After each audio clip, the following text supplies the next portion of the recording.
వారు మనకు నేర్పుచున్నటువంటి కొన్ని పాఠాలు. 6వ అధ్యాయం ఆఖరి వచనమును మనం చదివినప్పుడు, యెహోవా నీ మీద తన సన్నిధి కాంతి ఉదయింపచేసి నీకు సమాధానము కలుగ చేయును గాక. అట్లు వారు ఇశ్రాయేలీయుల మీద నా నామమున ఉచ్చరించుట వలన నేను వారిని ఆశీర్వదించెదను. 6వ అధ్యాయము సంఖ్యాకాండములో అందులో ఉన్న ఒక వచనం, 25వ వచనం మనము చదివినప్పుడు, యెహోవా నీకు తన సన్నిధిని ప్రకాశింపచేసి నిన్ను కరుణించును గాక. యెహోవా నీ మీద తన సన్నిధి కాంతి ఉదయింపచేసి నీకు సమాధానము కలుగ చేయును గాక. ప్రియులారా, ఇక్కడ మనం చదివిన లేఖన భాగమును మనము చూచినప్పుడు సమాధానము కలుగును గాక అని, రెండవది నిన్ను కరుణించునుగాక అని దేవుడు ఒక ప్రత్యేకమైన విధానములో ఈ మాటలు మాటలాడుకుంటూ ప్రభువుల వారు వస్తూ ఉన్నారు. కరుణింపబడాలి అనినా, రెండవది సమాధానము దేవుని ద్వారా కలిగి ఉండాలి అనినా, ఈ రెండింటిని దేవుని వాక్యమును మనము గమనించినప్పుడు, ప్రియులారా, తన సన్నిధి కాంతిని మీకు ప్రకాశింపచేసేదను అని ప్రభువుల వారు తెలియపరుస్తున్నారు.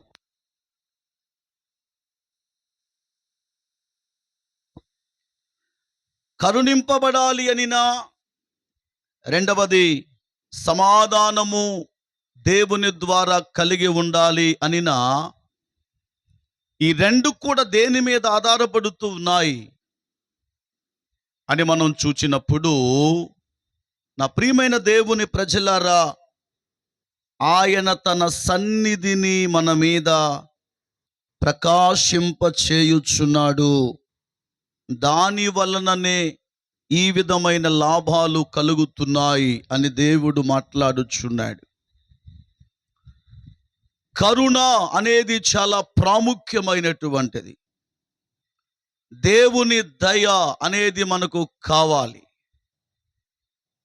దేవుని యొక్క సమాధానం మనకు కావాలి. చూడండి, 4వ కీర్తన 6వ భాగమును మనము చదివినప్పుడు, అక్కడ కీర్తనకారుడైన రాజైన దావీదు గారు ఈ మాటలు మనకు, మేలు చూపువాడు ఎవడు అని పలుకువారు అనేకులు, యెహోవా నీ సన్నిధి కాంతి మా మీద ప్రకాశింప చేయుము అంటూ దేవుని దాసుడైన కీర్తనకారుడు ఈ మాటలు పలుకుచున్నాడు. మాకు మేలు చూపువాడు ఎవడు అని పలుకువారు అనేకులు లేకపోలేదు. ఇటీవల కాలములో భయంకరమైనటువంటి వర్షాభావం, నీటి ప్రవాహములో అనేక మంది నిరాశ్రయులుగా మారిపోయారు. కనీసం త్రాగడానికి కూడా మంచినీళ్ళు కూడా లేనటువంటి భయంకరమైనటువంటి దుస్థితి. ఒకరోజు మేము ఒకసారి అలా సేవకులను పరామర్శించుదాం అని వెళ్ళినప్పుడు మా హృదయాన్ని కలిచివేసిన మాట ఏంటంటే,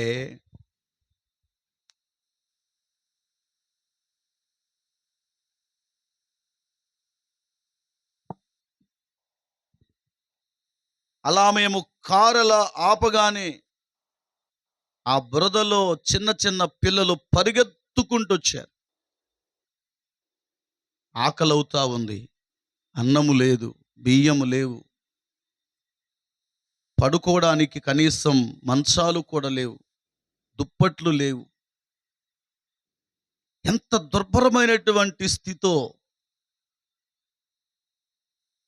అక్కడ అందరూ మతాలు గాని, వర్గాలు గాని, కులాలు గాని ఏవి కూడా చూడకుండా మాకు ఎవరైనా మేలు చేసేవారు ఎవరైనా ఉన్నారా అని ఎదురు చూచినటువంటి వారు కొన్ని వేల మంది అక్కడ కనపడ్డారు. ఒక మాటలు చెప్పాలంటే మనమందరం ధన్యులము. అందుకు దేవునికి మనము కృతజ్ఞతాస్తుతులు మనము చెల్లించాలి. దేవునికి స్తోత్రము కలుగును గాక. చిన్న చిన్న పిల్లలు, ఇలాంటి పిల్లలు పరిగెత్తుకొని వచ్చి, పెద్దవారు ఏమీ లేవండి. వారి స్థితి ఎలాగుందంటే ఒక పూట మాకు భోజనం పెడితే చాలు, కానీ మంచినీళ్ళు ఇస్తే చాలు. ఒక ఇంటికి వెళ్ళాం మేము, బియ్యం ఇద్దామని. వాళ్ళు అన్నారు, బియ్యం కాదు పాస్టర్ గారు, మాకు కావాల్సింది 2 రోజులు అవుతుంది, నీళ్ళు లేవు, కానీ మాకు వాటర్ బాటిల్ ఒకటి ఇస్తారా అని అడిగారు. కొన్ని నీళ్ళు వేస్తే చాలు, అది ప్రాణాన్ని తృప్తికరంగా ఉంచుకుందాం అనుకునేవారు కూడా లేకపోలేదు. మేలు చేయాలి, మేలు చేసేవాడు ఎవరున్నారు? మేలు ఎవరి ద్వారా కలుగుతూ ఉంది? మేలు జరగాలి అంటే దేవుని వాక్యమును మనము గమనించినప్పుడు ఆయన సన్నిధి కాంతి నీ మీద ప్రకాశింప చేయబడాలి. దేవునికి స్తోత్రం కలుగునుగా. ఆయన సన్నిధి, ఆయన ప్రసన్నత. సన్నిధి అనే మాటకు బైబిల్లో కొన్ని నిర్వచనాలు కనబడుతూ ఉన్నాయి. ఆయన ప్రభావము లేకుండా, ఆయన మహిమ లేకుండా, ఆయన ప్రత్యక్షత లేకుండా, ఆయన సన్నిధి లేకుండా ఏ వ్యక్తి కూడా దేవుని ద్వారా మేలును పొందుకోలేడు, అనుభవించలేడు అనేది దాని యొక్క ముఖ్య ఉద్దేశమై కనబడుతుంది. అపోస్తలుల కార్యముల గ్రంథం 2వ అధ్యాయం 28వ వచనములో ఈ విధమైన ఒక మాట అక్కడ వ్రాయబడింది. 2వ అధ్యాయం 28వ వచనం, నాకు జీవమార్గములు తెలిపితివి, నీ దర్శనము అనుగ్రహించి నన్ను ఉల్లాసముతో నింపెదవు నింపెదవు నింపెదవు. దేవుడు ఉల్లాసముతో నింపువాడు. తన సన్నిధి కాంతిని మన మీద ప్రకాశింపచేసి ఆయన మేలులను మన మీద కుమ్మరించువాడు మన దేవుడు. దేవునికి స్తోత్రం కలుగునుగా.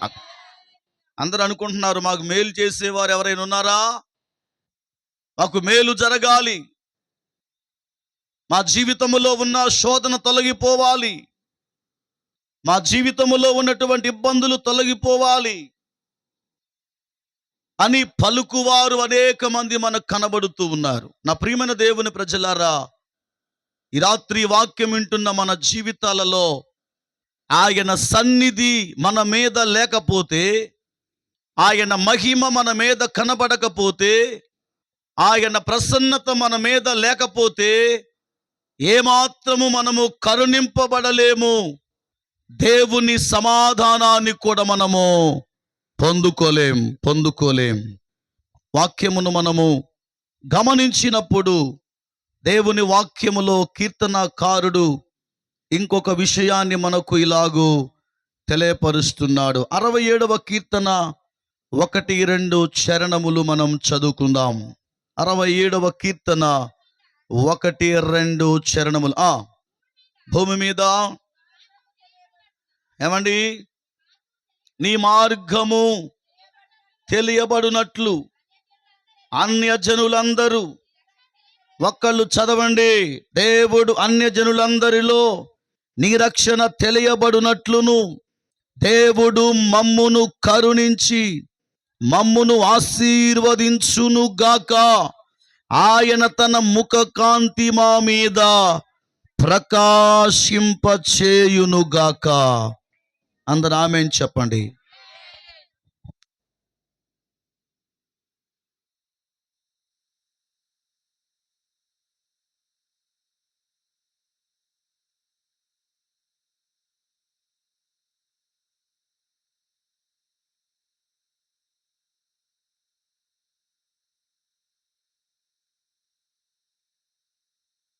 దేవునికి స్తోత్రం కలుగును గాక. ముందుకెళ్తున్నాను. భూమి మీద నీ మార్గము తెలియబడునట్లును అన్యజనులందరిలో నీ రక్షణ తెలియచేయబడునట్లును ఆయన కరుణించకపోతే భూమి మీద ఆయన మార్గమును మనము తెలుసుకోలేం. జాగ్రత్తగా వినండి. ఆయన తన సన్నిధి కాంతి మన మీద కుమ్మరింపబడకపోతే దేవుని రక్షణ మనకు తెలియబడదు. ఎఫెసీయులకు రాసిన పత్రిక, ఎఫెసీలో ఉన్న సంఘానికి అపోస్తలుడైన పౌలు 2వ అధ్యాయం 14వ వచనమును 14-17 వరకు మనం చదివితే, ఆయన మన సమాధానమునై ఉండి మీకును మాకు దేశమును అనగా విధి రూపకమైన ఆజ్ఞలు గల ధర్మశాస్త్రమును తన శరీరమందు కొట్టివేయుట చేత 16వ వచనం కింద వచనం, దేవునితో సమాధానపరచవలెనని ఇలాగు చేసెను గనుక ఆయనే మనకు సమాధాన కారకుడై ఉన్నాడు. దేవునికి మహిమ కలుగును గాక. వాక్యమును మనము గమనించినప్పుడు ఒకప్పుడు మనకు తెలియదు ఆ రక్షణ. పౌలు గారు ఎఫెసీలో ఉన్న సంఘానికి పత్రిక వ్రాస్తూ అంటున్నారు.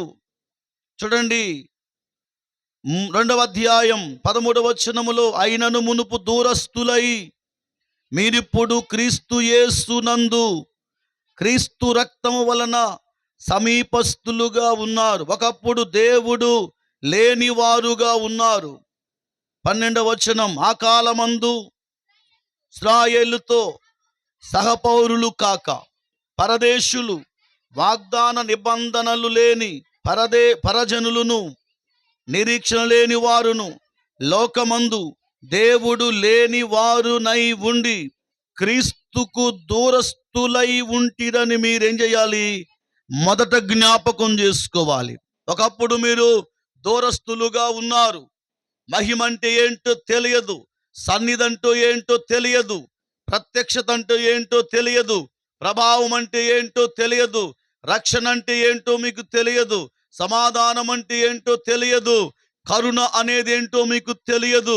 ఒకప్పుడు మీరు దేవుడు లేని వారుగా ఉన్నారు. ఇప్పుడైతే క్రీస్తు రక్తము వలన మీరేం చేయబడ్డారు?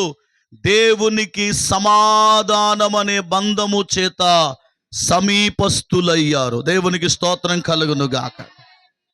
ఇదంతా జరగాలి అంటే నా వైపు చూడండి, ఆయన సన్నిధి కాంతి మన మీద ప్రకాశింపబడేదిగా ఉండాలి. నీ మీద ఉదయించేది ఆయన ప్రభావమై ఉండాలి, ఆయన సన్నిధిగా ఉండాలి. అందుకే మోషే గారు అంటూ ఉన్నారు, నా సన్నిధి, నీ సన్నిధి నాకు తోడుగా ఉండాలి అని ఆయన కోరుకున్నాడు. మోషే గారికి మనకున్న తెలివితేటలుంటే బాగానే ఉండేది. మోషే గారికి మనకున్న ఆలోచన విధానం ఉంటే బాగుండేది. ఆయనకు పాపం మనకున్న తెలివితేటలు లేని కారణాన్ని ఆయన అన్నాడు, నేను ఎక్కడికి వెళ్ళినా నీవు నాతో పాటే రావాలి అని అడిగాడు మోషే గారు. మనకు యేసయ్య పెద్దగా అక్కర్లేదు మనకి. మనం ఎక్కడికి వెళ్ళినా యేసయ్య మనకు అవసరం లేదు, బైబిల్ అవసరం లేదు, ప్రార్థన అవసరం లేదు అని అనుకుంటున్నా నేను. మనం ఎక్కడికి వెళ్ళినా, ఏ ప్రాంతానికి వెళ్ళినా అన్ని తీసుకుంటాం. పిల్లలకు కావాల్సిన డైపర్లు తీసుకుంటాం. తీసుకోం పిల్లలకి? డైపర్లు తీసుకుంటాం, కట్టుకునే డ్రాయర్లు తీసుకుంటాం, వేసుకునే జుబ్బాలు తీసుకుంటాం, మంచి మంచి గౌన్లు తీసుకుంటాం, మంచి మంచి బట్టలు తీసుకుంటాం. నీకు మళ్ళీ మారు చీర ఒకటి బ్యాగులో పెట్టుకొని అక్కడికి ఫంక్షన్కి వెళ్ళిన తర్వాత అక్కడ కాసేపు మొహం కడుక్కొని మళ్ళీ ఒకసారి వాతావరణాన్ని బట్టి మార్చుకోవాలన్నా వద్దా? ఏం కాదులే, మార్చుకో మాయ్, ఏం కాదులే.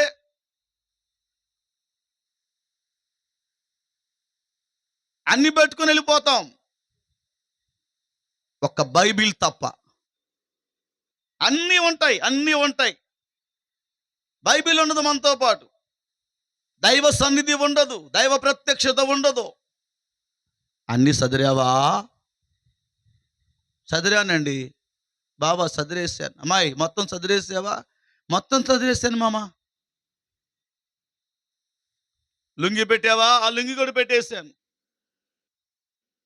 మన భాషలో అన్ని పెట్టేసావా? అన్ని పెట్టేశాను. మోషే గారికి మనకు తేడా అదే. 40 సంవత్సరాలు దేవునితో నడిచాడు. ఎక్కడికి వెళ్ళిన దేవుడు గొప్ప విజయాలు ఇచ్చాడు. ఎక్కడికి వెళ్ళిన దేవుని మహిమను పొందుకున్నాడు. ఎక్కడికి వెళ్ళినా దేవుని ప్రభావాన్ని పొందుకున్నాడు.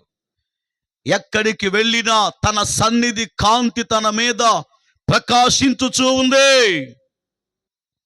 అందుకే దేవుని ద్వారా ఘనమైన కార్యములు మోషే పొందుకున్నాడు. దేవునికి స్తోత్రం చెబుదాం. గట్టిగా చప్పలు దేవుని స్తోత్రం చెబుదాం అందరం. హల్లెలూయా. దేవుని సన్నిధిలో ఆయన ప్రత్యక్షత లేకుండా మనం ప్రయాణము చేస్తే, ఆయన సన్నిధి లేకుండా మనం ప్రయాణము చేస్తే దేవుని కార్యములను మనము చూడలేం. అందుకంటాడు, నా సన్నిధి కాంతి నీ మీద ప్రకాశింప చేసి నిన్ను నేను కరుణించెదను అన్నాడు. నా సన్నిధి కాంతిని నీ మీద ప్రకాశింప చేసి నీకు సమాధానమును ఇచ్చేదను అంటున్నాడు. సమాధానం ఇచ్చువాడు ఆయన. దేవునికి స్తోత్రములు కలుగును గాక. కొంచెం స్తోత్రం చెప్పండి అందరూ. పాతనం పెట్టి గనక వింటున్నారా? కొన్ని డబ్బాలు మోకుండా ఉన్నట్టుగా మోకుండా ఉంటున్నారు. కొంచెం అందరూ చేతులు పైకెత్తి నవ్వుకుంటా చప్పట్లు కొడుతూ స్తోత్రం చెప్పండి. హల్లెలూయా. దేవుని సన్నిధిలో మనం ఉన్నాం. దేవునికి స్తోత్రం కలుగును గాక. 80వ కీర్తన 7వ చరణమును మనం చదివినప్పుడు అక్కడ కొన్ని మాటలు ఇలాగూ మనకు కనబడుతూ ఉంటాయి. దొరికిందా? సైన్యములకు అధిపతియగు దేవా, చెరలో నుండి మమ్మును రప్పించుము, మేము రక్షణ పొందునట్లు నీ ముఖ కాంతిని మా మీద ఏం చేయమంటున్నాడు? ప్రకాశింపచేయుము. దేవునికి మహిమ కలుగును గాక. మళ్ళా చదవండి ఆ మాట. 80వ కీర్తన 7వ భాగమును మనము చదివినప్పుడు, సైన్యములకు అధిపతియగు యెహోవా, చెరలో నుండి మమ్మును రప్పింపుము, మేము రక్షణ పొందునట్లు నీ ముఖ కాంతి మా మీద ప్రకాశింప చేయుము. ఆయన ముఖ కాంతి మన మీద ఉండాలి.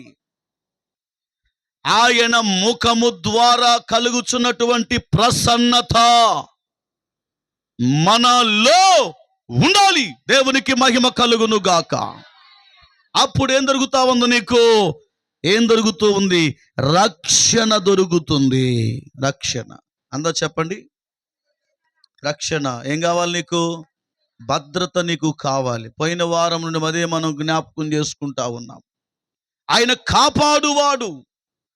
తన సన్నిధి ఎవరి మీద నిలబడి ఉంటుందో. మోషే గారు ఒక మాట అడుగుతాడు, ఇంతకుముందు మనం చెప్పుకున్నట్లుగా, నీ సన్నిధి నాతో రాకపోతే నేను ఒక్కడుగు ముందుకు వేయలేను అన్నాడు. మన జకపల్లిలో ఉన్న సంఘస్థులందరూ గట్టిగా ఒక వార్నింగ్ ఇవ్వాల్సిన మాట ఏంటంటే, వింటున్నారా? ఏ కార్యక్రమమైనా దేవుని సన్నిధి లేకుండా మనము చేస్తే అది ఆశీర్వాదకరంగా ఉండదు అని జ్ఞాపకం చేస్తున్నాను. మీరు కొంచెం మొహాలు మార్చుకున్నా పర్వాలేదు. లైవ్లో వింటున్న మీకు కూడా, లైవ్లో ఉన్న మీకు కూడా స్వీట్ అండ్ షార్ట్ వార్నింగ్. మీరు అనుకుంటున్నారు మేమేదో పెద్ద ఎవరెస్ట్ శిఖరం ఎక్కాం అన్నట్టు ఫీల్ అవుతున్నారు. కొత్తదే. దేవుని సన్నిధి లేకుండా మనం ఒక్క అడుగు ముందుకు వేయలేం. వేసినది ఆశీర్వాదకరంగా ఉండదు. ఎలీషా గారు అంటారు, అయ్యా మనము ఉండే గది చాలా ఇరుకుగా ఉంది. తన పని వారికి పిలిచి చెప్పాడు, బాబు మనము కూర్చున్నటువంటి గది చాలా ఇరుకుగా ఉంది, పెద్దది చేద్దాం అని అన్నప్పుడు, అడవికి వెళ్ళండి, కట్టెలు నరకండి, తీసుకొని రండి, మనం ఉన్నటువంటి గదిని, మనముండే ఇంటిని కొంచెం వెడల్పు చేసుకుందాం అని వారికి వారే ఆలోచన చేశారు. అందులో 12 మంది శిష్యులు ఉన్నారని వ్రాయబడింది. 12 మందిలో ఒక పెద్దోడు ఉన్నాడు అనుకుందాం, నాలాంటోడు. దగ్గరికి వెళ్ళి మనం వెళ్దామే, మనం వెళ్దాం, ఆయనకి చెప్పమాకండి, అసలు ఆయనకి చెప్పమాకండి. ఎవరికి చెప్పేది? ఎలీషా గారికి ఆయనకి చెప్పాలా? అంత అవసరం మనకు చెప్పాలి?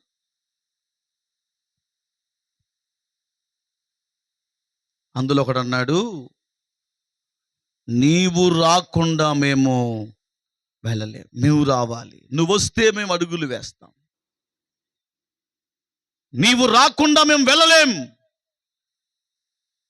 అక్కడ మనం ఏం చూస్తున్నామంటే, దేవుని ప్రసన్నత మనతో ప్రయాణం చేయాలి. అంటే ఏం చేయాలి? దేవుని ప్రసన్నత, దేవుని మహిమ ప్రభావం మనతో ప్రయాణము చేస్తే అక్కడ ఉన్న ప్రతి లోటును, లోపాలను ఆయన సరిచేస్తాడు. చేతులు అందరూ పైకెత్తి స్వరమెత్తి కసిగా కొట్టండి, చప్పట్లు కసిగా. పక్కోళ్ళతో కోపంతో కొట్టండి, గట్టిగా. ఎట్ట కొట్టాలి చప్పట్లు?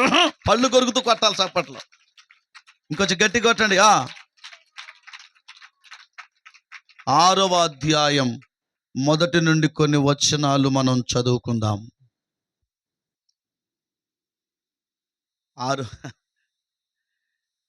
6వ అధ్యాయం తీయండి.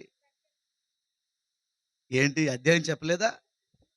అయ్య బాబాయ్, రాజుల 2వ గ్రంథం 6వ అధ్యాయం మొదటి నుండి కొన్ని వచనాలు మనము చదువుకుందాం.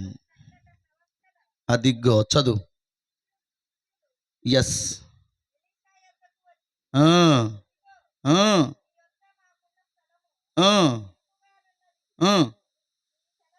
నీ సెలవైతే మేము యొర్దాను నదికి వెళ్ళి తెచ్చుకొని మరి ఒక చోట నివాసము కట్టుకొందుమని మనవి చేశాడు. అతడు ఏమన్నాడు? వెళ్ళు అన్నాడు. ఏమన్నాడు ఆయన? వెళ్ళమ్మా, వెళ్ళు, వేరాపోండి, జాగ్రత్త వేరాపోండి అనగానే వెంటనే ఎగిరి గంతేసి మనమైతే వెళ్ళిపోతాం. మనమైతే వాళ్ళు అడిగారు, మనం ఉన్న స్థలం చాలా ఇరుకుగా ఉంది నాయనా, నీ సెలవైతే మీ యొర్దానికి వెళ్ళి తల ఒక మాను అచ్చను తెచ్చుకొని మరి ఒక చోట నివాసము కట్టుకొందుమని మనవి చేయగా, ఎలీషా గారు ఏమన్నారు? వెళ్ళండి, వెళ్ళుడి అని ప్రత్యుత్తరం ఇచ్చాడు. ఒకడు అన్నాడు, దయచేసి ఒక్కళ్ళు డిసిప్లైన్గా చదవండి. ఇందాలు ఎవరు మొదలుపెట్టి వాళ్ళు చదువు. దయచేసి నీ దాసులమైన మాతో కూడా నీవు రావలనని కోరగా అతడేమన్నాడు? నేను వచ్చేదనని చెప్పి వారితో కూడా వెళ్ళాడు. దేవునికి స్తోత్రం కలుగునుగాక. అందరు గట్టిగా స్తోత్రం చెప్పండి. ఆ పెళ్లి కుదిరింది మీ అమ్మాయికి, బట్టలు పోతున్నారు. ఎడికి పోతున్నారమ్మా? మీకు తెలిసిన బట్టలు మాకెట తెలుస్తాయి? మాకు తెలుస్తాయి. అసలు ఒక మాట కూడా దరిదాపుల్లో కూడా చెప్పరు. చెప్పాలని రూల్ ఉంది ఏమన్నా బట్టలు పోయేటప్పుడు? అంటే బట్టలకు పోయినా, కట్టెలకు పోయినా, నిప్పులు పోయినా, నీళ్ళకు పోయినా, కార్యక్రమాలను జరుగుతూ ఉంటే ఏ కార్యక్రమం చెప్పాలనో పోనీ మంచి మంచి తీసుకొస్తారా అని చూస్తే అమ్మాయికి చీరకి అసలు మ్యాచింగ్ ఏ ఉండదు. ఓ 10 మందిని పట్టకపోతారు. ఆ 10 మంది 10 రకాలు. ఇది తీసుకోరా, అదే అది తీసుకోరా, ఇది చూడరా, అది చూడ, ఈ పట్టు బాగలే, ఈ అంచు బాగలే, ఆ అంచు బాగలే, ఇవన్నీ చూసి తిక్కలు తిక్కలు తిక్కలు చీర పట్టుకొస్తారు చివరికి. ఏంటే ఇది ఒక దైవికమైన కార్యం. మరి చిన్నోడు పెద్దోడు ఒక అయ్యగారుండు, మరి ఒక మాట చెబుదాం వెళ్ళి. ఏంటే ప్రపంచంలో మీకు తెలిసినంత ఎవరికి తెలియనంత ఫీలింగ్ ఒకటి, మాకే మొత్తం తెలుసు. పెళ్లి కొడుకు బట్టలు తీసుకుంటే వాని కిస్తా ఎడదా జారిపోద్ది, టక్కెత్తే కిందకి ఎడకాడికి వస్తుంది. అంటే ఇవన్నీ నేను ఎందుకు చెబుతున్నానంటే, ఓ పని ప్రారంభించేటప్పుడు దేవుని సహాయమును మనం తప్పకుండా పొందుకోవాలా. దేవునికి స్తోత్రం కలుగును గాక. అందరం దేవుని స్తోత్రం చెప్పండి. హల్లెలూయా. 2 రోజుల్లో నాటేత్తం సంగతి మీకు తెలియదు ఏమా? తెలియదు నాటే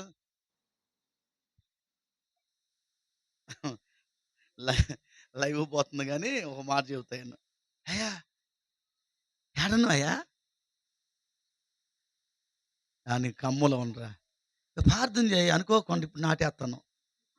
ఎప్పుడంట అనుకోకుండా టైం ఎంత అవుతున్నప్పుడు 9, 10 అనుకోకుండా అప్పటికప్పటికే వాడు దున్ని, అప్పటికప్పటికే గొర్రేసి, బురద గొర్రేసి, అప్పటికప్పటికే నాటు తీసుకొచ్చి, అప్పటికప్పుడు నాటు కట్టలేసి, మీరందరూ పనులు అందరూ వచ్చి అన్నాలు తిని అప్పటికప్పటికే ఏది ఉదయం లేచిన దగ్గర నుంచి ఇవన్నీ మాకు తెలియదు. మరి నాటు గురించి, పొలం గురించి, నాటు గురించి మాకెక్కడ తెలుసు? మీకే పెద్ద తెలుసు అన్నట్లుగా. ఏమండి ఒక మాట చెబుతా వినండి. మీ పొలములో మొట్టమొదట దేవుని ప్రత్యక్షత నిలబడాలి. అక్కడ దేవునికి స్తోత్రం కలుగునుగా. నీ పొలములో దేవుని సన్నిధి నిలబడాలి. నువ్వు ఒకసారి చేసి చూడు, ఒక బస్తా దేవుడు ఎక్కువ పండిస్తాడు ఆయన. నువ్వు దిగులు చెందాల్సిన పని లేదు. వచ్చింది ఎవరు? దేవుడు మన మధ్యకు వచ్చాడు.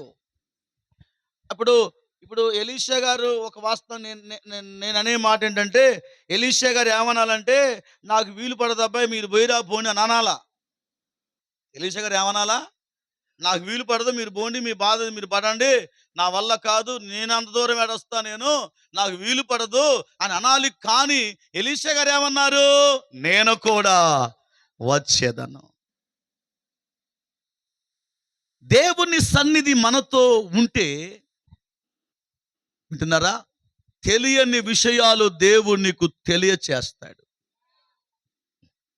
కార్డు కొట్టేస్తారు, పెళ్లి కార్డు. కొంతమంది ఏ కార్డమ్మా? పెళ్లి కార్డు కొట్టిస్తారు. యాజ్ ఏ క్రిస్టియన్ పెళ్లి కార్డులు ఎలా ఉండాలంటే, చిరంజీవి, లత, సౌభాగ్యవతి అని కొట్టిస్తారు. మనకు అది అంత పెద్ద పేరు అవసరం లే, వధువు అంటే సరిపోద్ది. కింద చిరంజీవి, ఏం పేరు ఆయన పేరు? కార్తీక్, అంతేనా? ఈ అబ్బాయి కాదులే కానీ మరొకటి చెప్తున్నా. ఇంకా మాకు తెలియదు ఈ సంగతులన్నీ. పెళ్లి కార్డు గురించి మాకేం తెలుస్తుంది? పైన ఒక వాక్యం ఉండదు, కింద ఇప్పుడు పెళ్లి హిందువులు పెళ్ళి చేసుకో తప్పంటలేదు.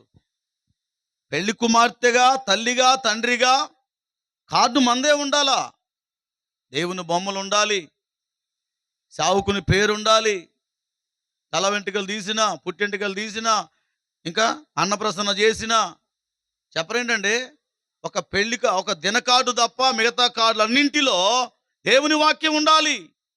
విందు ప్రధానం, ఫలాని సేవకులు చేస్తారు అని చూసినప్పుడు ఎంత దీవెనకరంగా ఉంటుందో ఆ పత్రిక చూసినప్పుడు.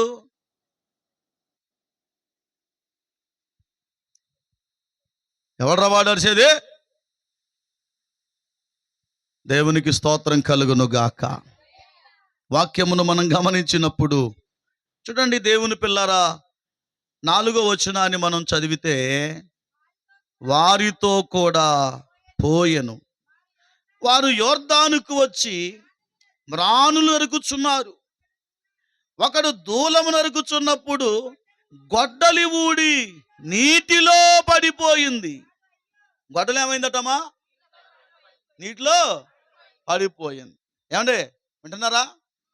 వెనకున్న వాళ్ళు నిద్రపోతున్నారా? ఒక దూరంగా ఉండి లయ్య గారు మాకేం కనపడుతున్నాళ్ళే, కాసేపు ఒక కునికేద్దాం, మధ్యాహ్నం కూడా పడుకోలేదు, కుర్చీలో యేసు రక్తమే. స్తోత్రం చెప్పండి ఒకసారి. ఇంకొంచెం గట్టిగా చప్పట్లు కొట్టి స్తోత్రం చెబుదాం. హల్లెలూయా.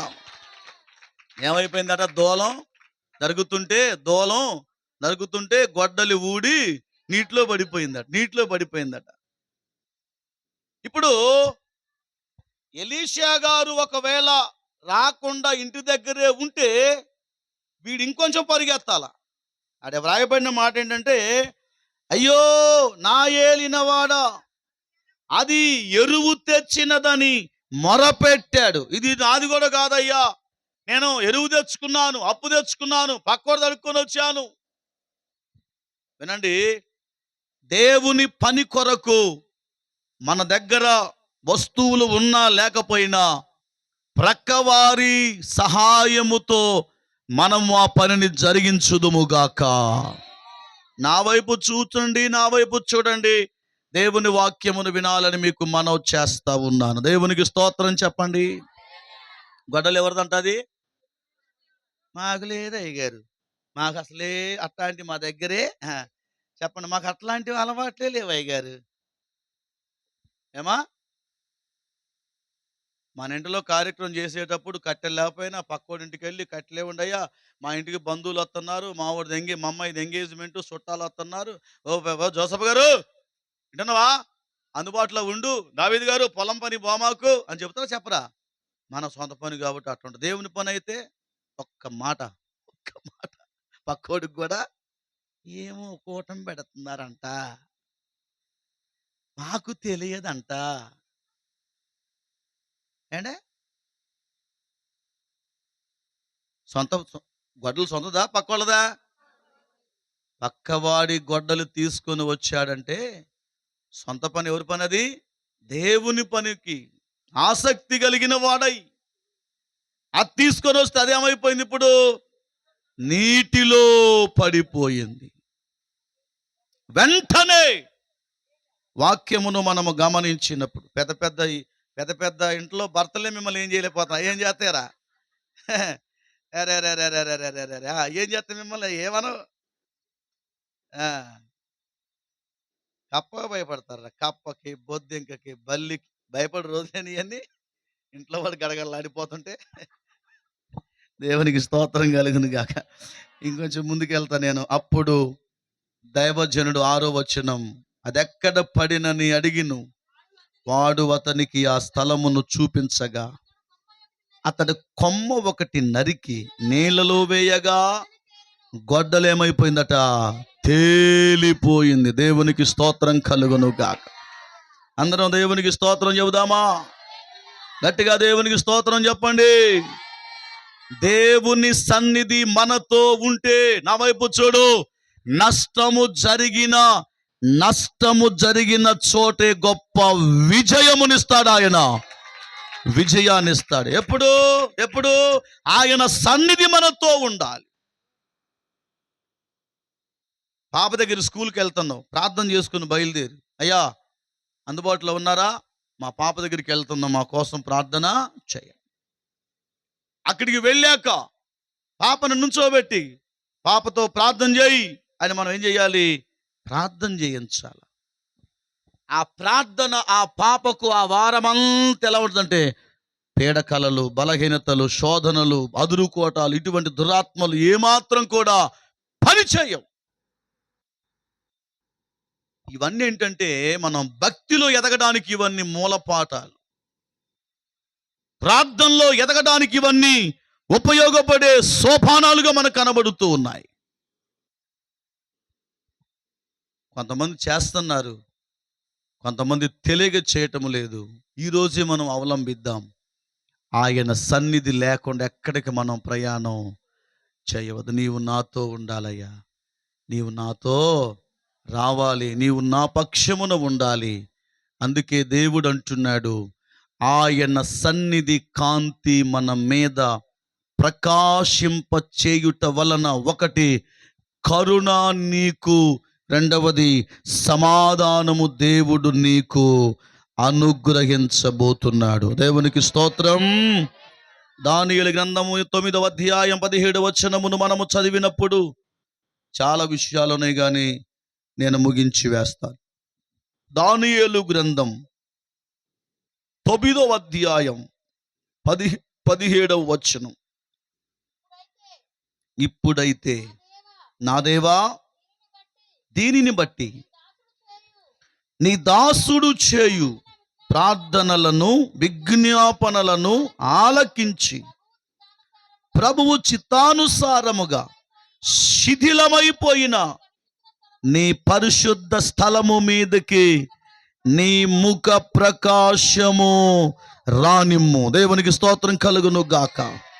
ఇప్పుడైతే దేవా, దీనిని బట్టి నీ దాసు చేయు ప్రార్థన, విజ్ఞాపన ఆలకించండి. దేవా, నీ చిత్తానుసారముగా శిథిలమైపోయినటువంటి, ఏమండి, పనికి రానటువంటి, ఉపయోగము లేనటువంటిది, శిథిలమైపోయినటువంటిది మరలా దేవుడు మరలా లేపి నిలబెట్టాలంటే, నా వైపు చూడు, పనికి రానటువంటిది మరలా తిరిగి ప్రయోజనకరమైన పాత్రలోనికి రావాలంటే, ఉపయోగము లేనటువంటిది దేవుని పిల్లారా మరలా తిరిగి ఉపయోగములోనికి రావాలంటే, వాక్యమును మనము గమనించినప్పుడు నీ ముఖ ప్రకాశము దాని మీదకు రావాలి అని దేవుని దాసుడు దానియేలు ప్రార్థన చేస్తున్నాడు.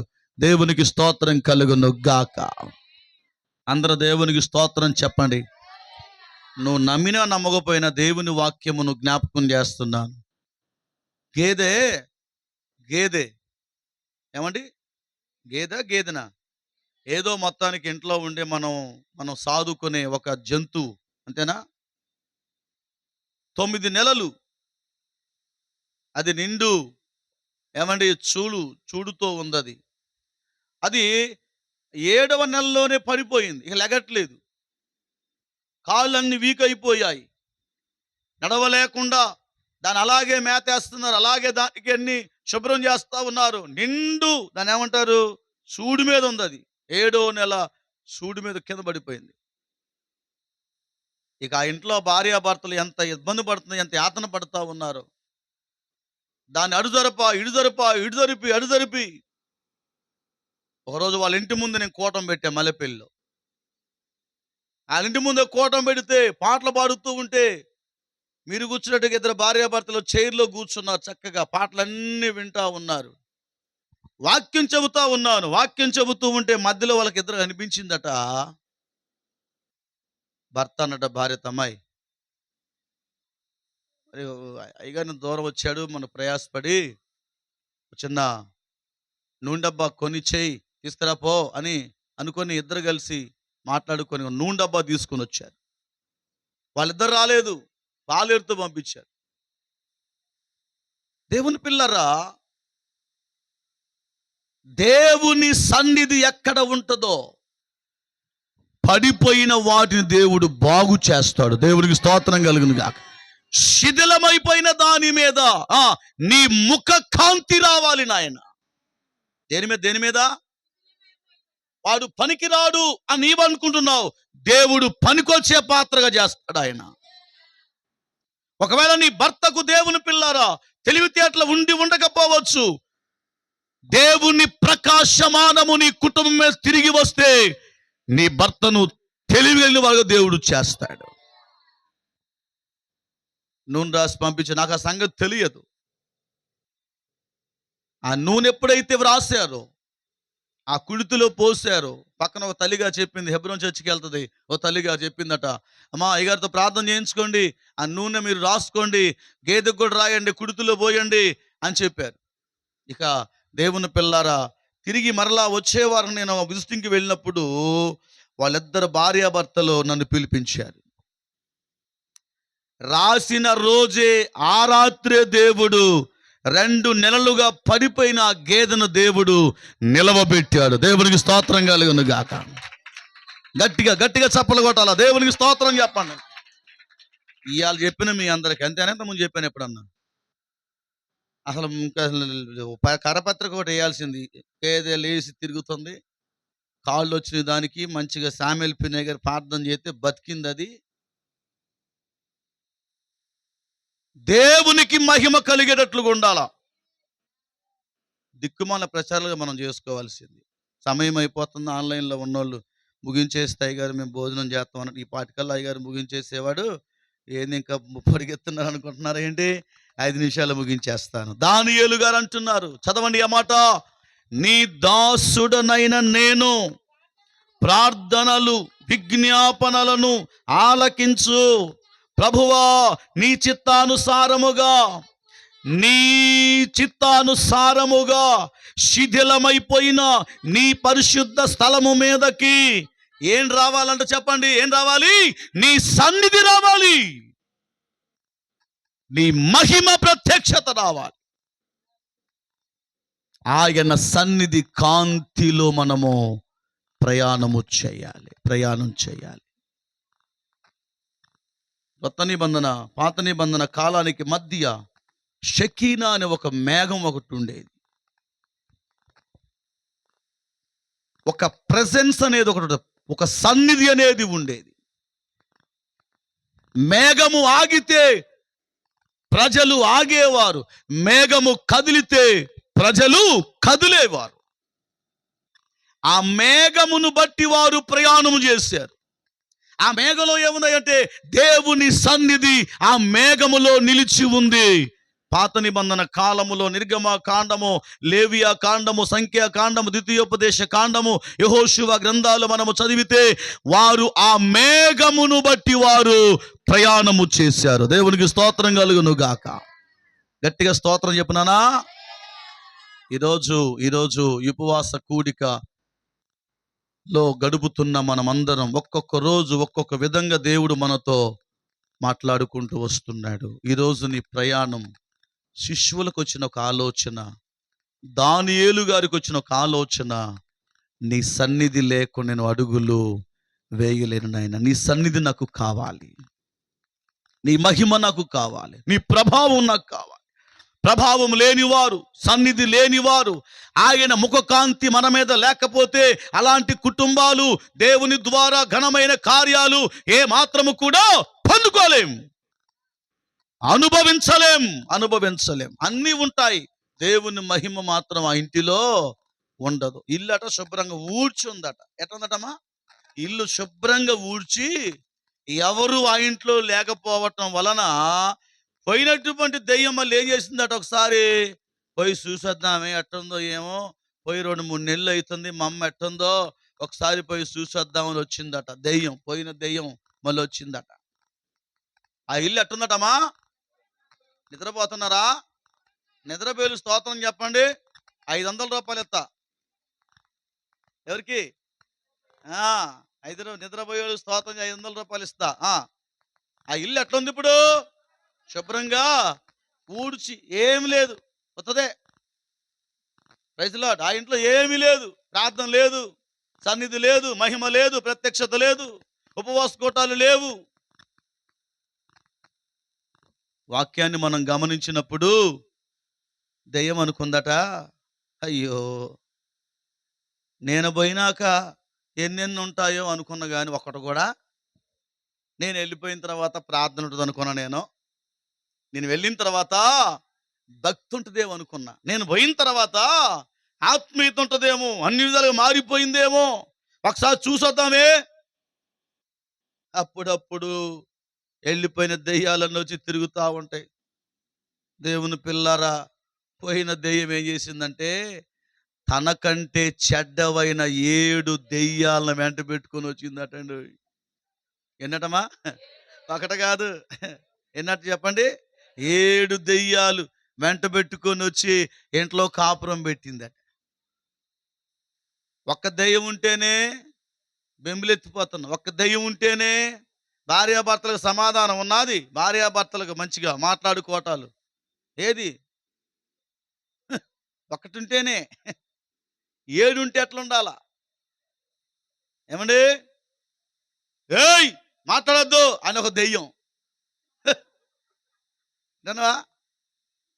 భార్య నాపే దెయ్యాలు, భర్త నాపే దెయ్యాలు, సేవకుడు అంటే భయం లేని దెయ్యాలు, ప్రార్థన అంటే ఇంట్రెస్ట్ లేనటువంటి దెయ్యాలు, నేను ఎవరు చెప్పినా ఎన్నో అనే దెయ్యాలు, నేను ఇట్లాగే ఉంటా, నేను నా మనసునే మార్చుకోను, ఇదొక దెయ్యం.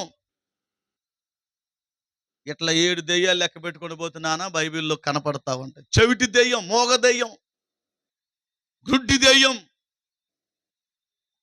రకరకాల దెయ్యాలు వెంటాడుతూ ఉన్నాయి. ఇవన్నీ అట్ట పెట్టుకొని మరి ప్రార్థన, నడిపించు నా నహవా నడి సంద్రమున దేవా నవ జీవన మార్గమున, ఇవన్నీ అట్ట పెట్టుకొని మళ్ళీ ఈ పాటలు దెయ్యాలను పెట్టుకొని, నెత్తిన దెయ్యాలను పెట్టుకొని ఊరేగుతూ అపవిత్రమైన కార్యాలు, దైవ చిత్తానుసారమైన మనస్సు. దేవుని పిల్లలారా, ఎక్కడ ఎక్కడ ఎక్కడ ఎక్కడ ఆసక్తి ఉంటే అక్కడికి వెళ్ళిపోవటం, అదొక దెయ్యం. సహవాసాన్ని విడిచిపెట్టే కొన్ని దెయ్యాలు ఉంటాయి. ఒక మాట చెబుతా విను. ఓ తండ్రిగా నీ ఇంటిలో ఉన్న కొడుకు నిన్ను సంతోషపరచకుండా వేరే ఇంటికి వెళ్ళి నువ్వు పెబ్బెండి మోసినంత మాత్రాన దేవునికి అది మహిమకరంగా ఉండదు అని జ్ఞాపకం చేస్తున్నాను. నువ్వు అక్కడికి వెళ్ళేదో వైరు పట్టుకొని మైకి పట్టుకొని అది చేసుకుంటూ ఇది చేసుకుంటూ నేను పెద్ద భక్తి పరుల్లా అనుకుంటున్నావేమో, అది నీకు దీవెనకరంగా ఉండదు. వాక్యమును జ్ఞాపకం చేస్తున్నాను. తెక్కల పనులు చేయమాకండి. చచ్చేంత వరకు ఏ బండకు చెక్కబడ్డావో ఆ బండకు అక్కడ ఉండు, అది నీకు దీవెనకరంగా ఉంటుంది, నీ పిల్లలు కూడా మహిమకరంగా ఉంటారు. దేవునికి స్తోత్రం కలుగును గాక. వాక్యమును గమనించినప్పుడు మనలో ఆయన సన్నిధి ఉండాలి, మనలో ఆయన ప్రభావం ఉండాలి, మన మీదనే ఆయన సన్నిధి కాంతి ఉదయింప చేయబడితే గొడ్డలిని దేవుడు ఏం చేశాడు? పైకి లేపాడు. ఆయన ఏం చేశాడు? గొడ్డలి ఎక్కడో నీళ్ళలో పడిపోయింది. దేవుని పిల్లరా, నీటి ప్రవాహానికి, మొన్న కొట్టుకొని వచ్చి నీటి ప్రవాహానికి పెట్రోల్ పంపు దగ్గర ఉన్న ఆయిల్ ట్యాంకు, భూమిలో ఉన్న ఆయిల్ ట్యాంక్ ఉంటుందే, నీటి ప్రవాహాన్ని కొట్టుకొని 2 కిలోమీటర్ల దూరం కొట్టుకొని వచ్చింది. అది గొడ్డలు ఎంత ఉందమ్మా? ఎలీషా అక్కడ ఉండగా, ఏమండి, ఎలీషా అక్కడ ఉండగా, దేవుని సన్నిధి అక్కడ ఉండగా, నా వైపు చూడు, జాగ్రత్తగా విను. దేవుడు అక్కడ ఉండగా, దేవుని ప్రత్యక్షత అక్కడ ఉండగా, నీటిలో పడ్డ గొడ్డలి అక్కడ నుండి ఒక్క అంగుళం జరగడానికి కూడా సాహసించలేదు. దేవుని సన్నిధికున్న ప్రత్యేకత. దేవునికి స్తోత్రం కలుగును గాక. పెద్ద పెద్ద దేవుని పిల్లారా, మనం తనకపాడు పాస్టర్ గారు చర్చి కూలిపోతే అక్కడ వెళ్ళాం, చూడడానికి వెళ్ళాం. ఎక్కడెక్కడో కొట్టుకొని చర్చిలో ఆగినాయి. ఏంటయి? చర్చిలో మొత్తం ఆగినాయి కొట్టుకొని వచ్చి. పనిముట్లు, గ్యాస్ బల్లాలు, గ్యాస్ డబ్బాలు, దేవుని పిల్లలు గ్యాస్ పొయ్యిలు, ఏమంటారు సిలిండర్, ఆ పేరు రావట్లేదారా, ఈ టైం అయిపోతుంది. దేవునికి స్తోత్రం కలిగిన గాక. అవన్నీ కొట్టుకొని వచ్చాయి. కానీ ఎలీషా గారి దగ్గర ఉన్న గొడ్డలి ఒక్క అంగుళం కూడా జరగడానికి అవకాశము. ఎందుకంటే తెలుసా? పడిపోయిన స్థలములో తుంచబడిన ఒలీవ ఆకును అక్కడ వేసినప్పుడు నీటిలో ఉన్న గొడ్డలు ఏమైందట? చప్పట్లు కొడుతూ దేవునికి స్తోత్రం చెప్పాలి. హల్లెలూయా. తేలి బయటికి వచ్చింది. దేవుని సన్నిధి ఎక్కడ ఉంటే అక్కడ దేవుడు అద్భుతమైన కార్యములు చేస్తాడు. అది చూడు, ఆ కార్యాలు చూడు. వాక్యం మీద నిలబడు, దేవుని మీద ఆధారపడు, దేవుని కృపలో వర్ధిల్లుదాం, దేవుని సహవాసములో మన ముందుకు సాగిపోదాం. ఈ రాత్రి ఒక్క మాట చెప్పి ముగించేస్తాను. నీ సన్నిధి నాకు తోడుగా ఉండాలి. ఎవరు ఉండాలి? ఆయన లేకుండా నువ్వు అడుగులు వేసావా, ఓడిపోతావు. జాగ్రత్త. ఆయన ప్రత్యక్షత లేకుండా నువ్వు పరుగులు వేస్తే నువ్వు ఓడిపోతావు. కాబట్టి రాత్రి ఆయన ప్రత్యక్షతను అపేక్షిస్తూ, దానియేలు వలె మనం ప్రార్థన చేస్తూ, ఎలీషా గారి వలె శిష్యులు ఏ విధంగా సహకరించారో అలా అనుకరిస్తూ దేవుని వైపు చూస్తూ దేవుని కృపలో మనం ముందుకు సాగిపోదాం. అటువంటి బలమైన కృప ప్రభు మనందరికీ ఇవ్వాలని కోరుకుంటూ ఈ మాటలు ముగిస్తున్నాను. మనమందరము తలలో పైకెత్తండి, కళ్ళు మూసుకొనండి. ప్రార్థనలో మనం ముందుకు సాగి వెళదాం. దేవునికి మహిమ, ఘనత, ప్రభావములు కలుగును గాక. అందరము దేవునికి స్తోత్రాలు చెల్లించండి. చివరిగా మనం ఈ సమయంలో ప్రార్థన చేద్దాం. రాజు మన మధ్యలో ఉన్నాడు, తను ప్రార్థన చేస్తారు ఖమ్మము నుండి.